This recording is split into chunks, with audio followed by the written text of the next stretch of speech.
Anjani baru saja akan tertidur, namun saat mendengar pintu kamar mandi terbuka membuatnya urung untuk memejamkan mata, apalagi saat melihat Alfian hanya keluar menggunakan segaris bawah eleh handuk. "Kenapa nggak pakai baju?" tanya Anjani menatap heran. "Nggak butuh, lagian nanti juga nggak akan pakai baju," balasnya terdengar ambigu. Mengedikkan bahunya acuh, Anjani memilih tidak peduli dan mulai membelakangi suaminya. Namun merasakan sebuah tangan dingin mim garis bawah look bed garis bawahannya dari belakang, membuatnya seketika terdiam. "Mas, emangnya kamu nggak bakal kedinginan tidur nggak pakai garis bawah ju kayak sekarang?" tanya Anjani tetap pada posisinya. Tidak menjawab perkataan sang istri, dengan gerakan lembut justru Alfian malah membuat Anjani merubah posisinya, sehingga sekarang mereka berhadapan. "Aku nggak peduli dengan surat perjanjian bodoh itu, yang pasti. Aku sangat mengigaris bawahinkan kamu malam ini Anjani," ucapnya dengan suara serak. "Maaf, Mas. Aku nggak bisa, aku udah terlanjur setuju dengan surat perjanjian itu," tolaknya. "Jadi kamu memilih patuh sama surat perjanjian itu daripada aku, suami kamu?" tanya Alfian dengan suara yang mulai meninggi. "Iya, aku nggak mau ingkar janji sama Mama, terutama Mbak Renata. Mama bilang, isi dari surat perjanjian itu semuanya atas permintaan Mbak Renata, bahkan aku juga dilarang buat mencintai kamu. Pers garis bawah etan dengan semua itu. Pergaris bawah setan dengan Renata, aku hanya ingin garis bawah ginkan kamu sekarang."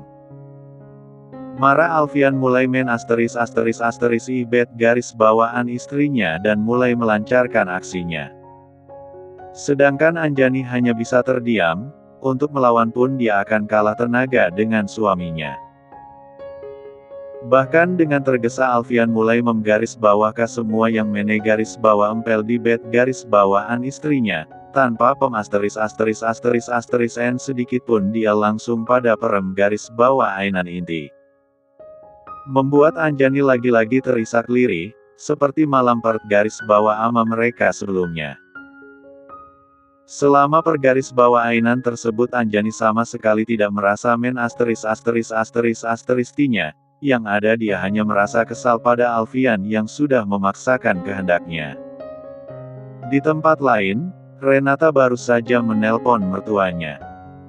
Niatnya menelpon sebenarnya karena ingin menanyakan keberadaan sang suami, yang sedari siang sama sekali tidak ada kabar setelah izin untuk menginap.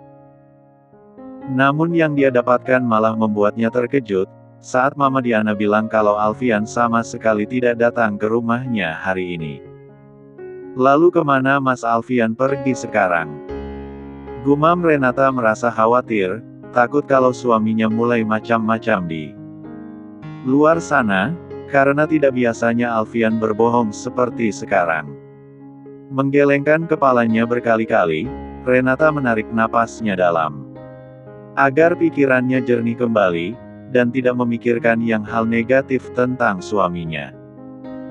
Namun saat dirinya tengah berpikir keras, tiba-tiba dia teringat dengan apartemen milik pria itu. Apa jangan-jangan Mas Alfian pergi ke apartemen? Tapi mau ngapain dia pergi ke sana sendirian? Atau, jangan-jangan. Tidak melanjutkan perkataannya, Renata langsung menyambar kunci mobil miliknya sebelum akhirnya pergi keluar rumah. Dia sama sekali tidak akan merasa tenang kalau belum memastikan keberadaan sang suami. Renata menjalan mobilnya dengan kecepatan tinggi, karena hari sudah malam kebetulan jalanan terasa lenggang. Tidak butuh waktu lama, akhirnya dia sudah sampai di lobi apartemen dan langsung masuk ke dalam lift yang akan membawanya ke lantai atas. Untung saja dulu Alfian pernah memberinya kartu akses cadangan, sehingga sekarang dia bisa melihat secara langsung apa yang tengah dilakukan oleh suaminya di apartemen. Jantung Renata berdetak kencang sesampainya dia berada di depan pintu apartemen. Dengan tangan gemetar dia mulai menempelkan kartu akses yang dia pegang. Sehingga dalam hitungan detik pintu di hadapannya seketika terbuka. Dengan langkah pelan, Renata mulai berjalan semakin dalam. Keningnya mengerut saat tidak melihat keberadaan sang suami, bahkan apartemen ini terlihat bersih seperti tidak ada orang. "Apa mungkin di kamar?" ujarnya berjalan ke arah kamar. Karena pintu kamar yang tidak tertutup rapat, membuatnya bisa mendengar suara Alfian bersama seorang wanita yang terdengar seperti tengah melakukan sesuatu. Seperti déjà vu, Renata memejamkan matanya saat mengingat kejadian 4 bulan yang lalu. Di mana Alfian sedang melakukan malam pergaris bawah ama dengan Anjani, dan dia mengigaris bawah Entip di depan pintu.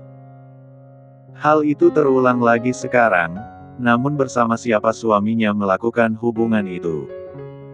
Sedangkan Anjani, istri kedua suaminya sedang pulang kampung. Kalaupun Anjani, rasanya tidak mungkin. Karena dalam surat perjanjian sudah jelas tertulis kalau gadis itu tidak boleh lagi berhubungan suami istri dengan Alfian, kalau terbukti sudah hamil. "Kamu sangat nik asteriste Anjani, masih sama seperti dulu," kata Alfian terasa menusuk ke dalam indera pendengaran Renata.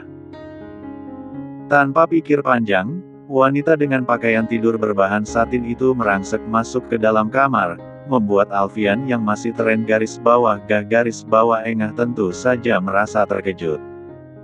"Mas!" teriak Renata dengan wajah diselimuti kabut amarah. Begitu juga dengan Anjani, gadis itu langsung merasa takut. Mereka seperti dua orang yang sudah ketahuan melakukan sebuah dosa besar rasanya, padahal keduanya adalah suami istri tapi Renata terlihat sangat membenci perbuatan mereka. "Tega kamu udah bohongin aku ya Mas. Dan, kamu." Tunjuk Renata pada istri kedua suaminya. "Kenapa kamu bisa ada di sini? Bukankah kamu sedang pulang kampung?" Maaf Mbak, sebenarnya saya baru kembali tadi pagi." Jujur Anjani membuat Renata semakin murka karena sudah merasa dibohongi oleh keduanya. "Pakai baju kalian sekarang. Kita bereskan masalah ini di rumah, dan kamu Mas. Bawa istri muda kamu ini pulang ke rumahku sekarang." Perintahnya pergi begitu saja dari apartemen. Melihat Anjani yang menangis, membuat Alfian mendekati gadis itu. Mimel garis bawah kabet garis bawahan mungil milik istrinya yang sekarang tengah bergetar, karena menangis. "Kamu nggak usah takut, kita suami istri. Jadi nggak usah terlalu diperdulikan sikap Renata barusan," ujar Alfian menenangkan. "Tapi Mas, aku udah melanggar surat perjanjian itu." Jelas Mbak Renata marah. "Belum lagi kalau nanti Mama tahu masalah ini," ucapnya semakin merasa kalut. Rasanya Anjani sudah tidak tahan menjalani kehidupannya sebagai istri kedua Alfian, dia ingin semuanya segera berlalu, dan segera melahirkan agar dia bisa secepatnya pergi jauh. "Aku yang akan bicara sama mereka, kalau aku yang memaksa kamu. Jadi kalau mereka marah, biarkan aku yang menghadapinya." Waktu sudah menunjukkan pukul 9 malam, tapi Mama Diana dan juga Papa Darius terpaksa pergi ke rumah menantunya karena permintaan Renata. Dan disinilah mereka sekarang, terdiam di ruang tamu, dengan wajah Renata yang terlihat tidak bersahabat sejak mereka datang. "Sebenarnya ada apa Renata? Kenapa kamu menyuruh kami datang malam-malam begini?" tanya Darius membuka obrolan, setelah sebelumnya hanya ada keheningan. "Sebentar Pak. Kita tunggu Anjani dan juga Mas Alfian datang, baru aku akan bicarakan." "Semuanya pada kalian," balas Renata dengan tatapan kosong. "Anjani, bukannya gadis itu sedang pulang kampung?" ulang Mama Diana tidak mengerti dengan keadaan yang terjadi sekarang. Baru saja Renata akan membuka mulutnya untuk membalas perkataan sang mertua, dari arah pintu utama muncul Alfian dengan tangan yang terus menggenggam tangan milik Anjani. Dengan perasaan marah, Renata langsung berdiri dari duduknya. Bahkan wanita itu berjalan cepat ke arah keduanya, dan langsung melepaskan genggaman tersebut. Berhenti bersikap seperti ini, Mas. Dia hanya istri kontrak. Jadi kamu nggak boleh melanggar apa yang sudah tertulis dalam surat perjanjian yang Mama buat sama aku. Pekiknya dengan wajah murka. Sedangkan Darius dan juga Mama Diana hanya bisa saling menatap bingung. Ada apa sebenarnya, Renata? Kenapa kamu harus marah melihat Alfian yang hanya menggenggam tangan Anjani? Tanya Mama Diana bingung dengan sikap menantu pertamanya. Detik kemudian, tatapan Mama Diana beralih pada menantu keduanya. Anjani, kapan kamu kembali? Bukankah Alfian bilang kamu akan menetap di kampung selama 1 minggu? Aku yang memaksanya untuk segera kembali ke kota, bukan Anjani yang menjawab, melainkan Alfian. Dia sengaja berbohong dan menutupi kebenarannya, agar Anjani tidak terus dihakimi oleh istri pertamanya. Menganggukkan kepala tanda mengerti, kini Mama Diana beralih menatap pada Renata. Sebenarnya apa yang ingin kamu tunjukkan sama Papa dan juga Mama? Masa hanya karena masalah sepele seperti ini kamu harus marah? Sebelum menjawab, Renata terlihat menarik napasnya dalam. Sebelum akhirnya perkataan berikutnya membuat kedua orang tua suaminya merasa terkejut. Ma, Pa, kalian ingatkan tentang persyaratan yang aku ajukan dulu pada kalian, sebelum akhirnya kalian menambahkan pada surat perjanjian. Yang dimana tertulis, jika Anjani sudah terbukti hamil, mereka tidak boleh lagi berhubungan ***n, jelasnya mencari pembelaan. Iya Papa ingat, balas Darius diangguki oleh istrinya. Tadi siang Mas Alfian izin sama aku kalau dia akan menginap di rumah Mama, aku izinin.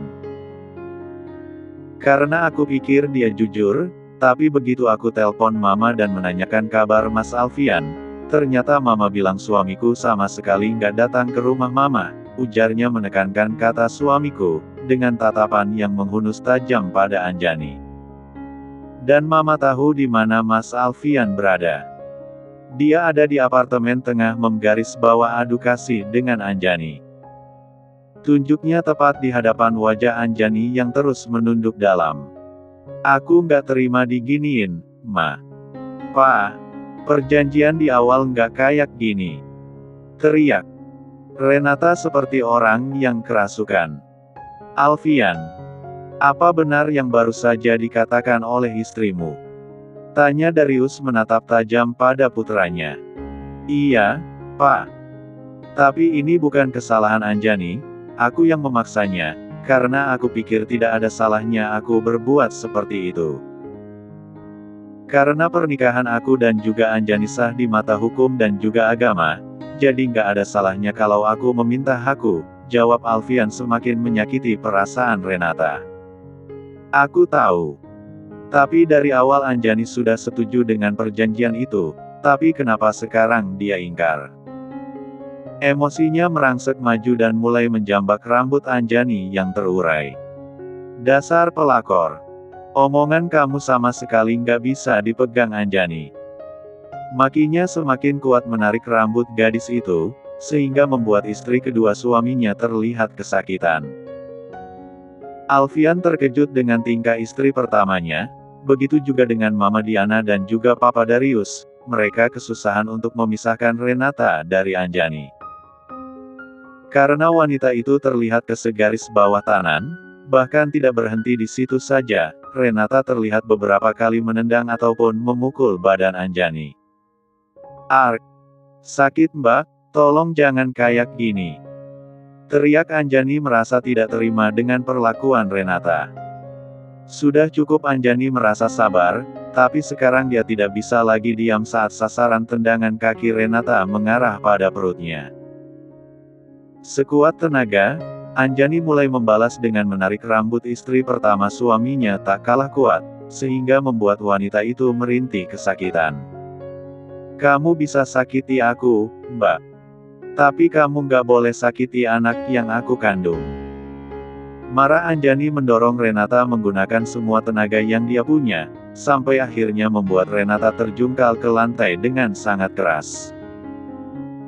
Mama Diana yang mendengar perkataan Anjani barusan tentu saja meradang. Dia tidak terima kalau cucu yang dia nanti mencoba disakiti oleh orang yang nantinya akan menjaga cucunya seumur hidup. Dasar wanita mandul. Kalau tidak bisa memiliki anak setidaknya jangan banyak tingkah. Makinya dengan tangan yang melayang pada wajah Renata. Sehingga suara tamparan terdengar menggema di seluruh penjuru ruangan, membuat Renata yang amarahnya belum padam semakin merasa benci pada Anjani.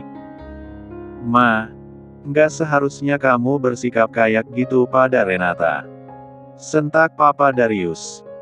Tapi dia mau mencoba menggaris bawah bunuh cucu kita, Pak. Kelitnya tidak ingin disalahkan. Tapi bukan seperti ini caranya, Ma. Renata bersikap seperti sekarang karena dia merasa dikhianati, jadi tidak seharusnya kita sepenuhnya menyalahkan dia. Ujarnya. Dan Renata, kamu juga tidak boleh bertindak kasar seperti itu pada Anjani. Dia sedang mengandung anak kamu dan juga Alfian. Apa kamu tidak akan menyesal kalau sampai terjadi apa-apa pada anak kalian nanti? Ucapnya menatap tajam pada menantu pertamanya. Maaf, Pak. Aku hilaf. Aku Renata menundukkan kepalanya. Anjani, Papa kecewa sama kamu. Bukankah dari awal kamu sudah setuju dengan semua perjanjian itu? Lalu kenapa sekarang kamu malah ingkar? Aku nggak salah, Pak. Mas Alfian yang udah maksa aku, kila Anjani. Benar, Pak. Anjani nggak salah, tapi aku. Aku yang sudah memaksanya, jadi kalau kalian mau marah, marahi aja aku jangan dia. Timpal Alfian membuat Renata mengepalkan kedua tangannya, karena suaminya sudah membela Anjani di hadapan mertuanya. Bahkan pria itu tidak sedikit pun mengkhawatirkan dirinya, yang sudah didorong oleh Anjani. Ma, Pa, setelah kejadian ini, aku nggak mau lagi nampung Anjani di sini, protes Renata dengan tatapan penuh kebencian pada gadis yang saat ini tengah berada dalam pegaris bawah lukan Alfian. Sekarang dia sudah hamil, jadi sebaiknya Anjani tinggal di rumah mama sama papa sampai gadis itu melahirkan. Hal itu lebih baik, daripada kalau dia terus di sini dan selalu menggoda Mas Alfian, bisa-bisa nanti rumah tanggaku akan hancur karena pelakor kecil ini. Cukup, Mbak. Kamu nggak berhak terus ngehina aku kayak gini, aku nggak pernah sekalipun menggoda Mas Alfian, tapi suamimu sendiri yang tergoda olehku tanpa aku melakukan apapun. Sarkas Anjani semakin membuat Renata semakin meradang. Setelah berdebat dengan Renata tadi, kini Anjani baru selesai diperiksa oleh Dokter Siena, karena gadis itu merasakan kram yang teramat sakit di area pergaris bawahnya. Bahkan karena merasa tidak tega melihat Anjani terus menangis, Alfian langsung membawanya ke rumah sakit. Bagaimana keadaan Anjani dan juga cucu saya, Dok? Tanya Mama Diana begitu melihat dokter keluarganya keluar dari dalam kamar rawat Anjani. Usia kandungan Anjani masih terbilang rentan, Nyonya. Bahkan gadis itu tidak boleh merasa stres walau hanya sedikit, tapi apa yang terjadi sekarang? Saya melihat memar tepat di perut Anjani, siapa yang sudah berlaku kasar padanya? Balas Dokter Siena kembali bertanya. Memar. Ulang Alfian terkejut, sejurus kemudian tatapannya beralih pada Renata yang wajahnya terlihat tegang. Renata, Dok. Dia iri pada Anjani karena dia tidak bisa hamil. Sela Mama Diana dengan tatapan tajam. Mah, aku nggak iri. Aku hanya nggak suka kalau Mas Alfian dekat-dekat sama Anjani. Protesnya tidak terima dengan perkataan mertuanya. Halah, kamu nggak usah ngelak. Mama tahu kamu pasti iri kan sama Anjani, karena dia bisa mengandung benih Alfian tapi kamu nggak. Ujarnya lagi membuat amarah Renata kembali berkobar. Stop. Kalian bisa nggak sih nggak usah bertengkar dulu. Ma, kamu juga kenapa sih suka banget buat Renata kesal? Seru Darius pada istrinya. Tapi emang itu kenyataannya, Pak. Sudahlah, yang harus kita pikirkan itu kondisi Anjani dan calon cucu kita. Dan kamu juga Renata, Papa tidak akan pernah memaafkan kamu kalau sampai terjadi apapun pada calon cucu Papa, ancamnya. Lalu gimana kondisi kandungan istri saya, Dok? Apa bayinya baik-baik aja? Tanya. Alfian tidak peduli dengan perdebatan mereka. Untung saja kandungan Anjani tidak apa-apa, rasa kram yang dia rasakan tadi akibat benturan yang dialaminya. Kalau boleh saya tahu memangnya apa yang terjadi pada Anjani sampai area perutnya memar seperti itu? Renata sudah menendang perut Anjani, Dok. Mereka bertengkar sebelumnya, saya tidak menyangka kalau dia akan melakukan hal itu, ujar Alfian membuat istrinya menggelengkan kepala, tidak terima suaminya malah memojokkan dirinya. Padahal jika Alfian tidak melakukan hal itu dengan Anjani, dia tidak akan pernah semarah tadi. Maaf jika saya lancang, sebaiknya setelah pulang dari rumah sakit. Tolong pisahkan Anjani dengan Mbak Renata, itu nggak akan aman buat keselamatan Anjani, pinta Renata diangguki oleh semua orang. Emangnya aku pembunuh? Sampai kamu bilang nggak akan aman untuk Anjani. Sentak Renata tidak terima dengan perkataan dokter di hadapannya. Anda bukan pembunuh, tapi rasa cemburu yang Anda miliki tidak baik untuk Anjani. Tegas Sienna. Kamu itu cuma dokter. Nggak usah sok ngatur kehidupan keluarga aku, lagian kamu tahu apa tentang pernikahan. Kamu belum menikah dan nggak tahu apa yang aku rasain sampai aku berbuat seperti itu. Aku memang belum menikah, tapi aku punya hati. Jika aku berada di posisi Mbak, aku nggak bakal tega nyakitin orang yang udah rela mau ngandung anak aku, sindir Dr. Sienna.